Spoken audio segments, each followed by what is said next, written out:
Le secrétaire général des Nations Unies à Moscou au moment où la guerre en Ukraine vient d'entrer dans son 3e mois et un premier message adressé de vive voix,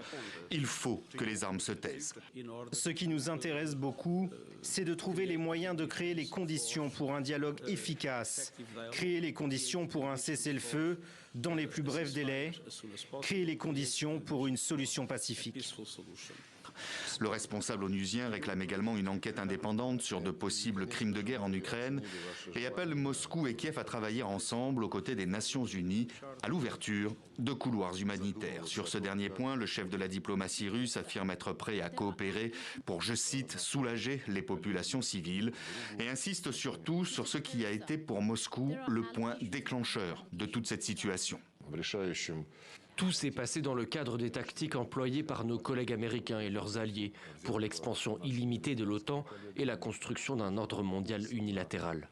Le secrétaire général des Nations Unies doit être reçu ensuite par Vladimir Poutine avant de se rendre dès jeudi à Kiev pour y rencontrer cette fois-ci le président ukrainien Volodymyr Zelensky.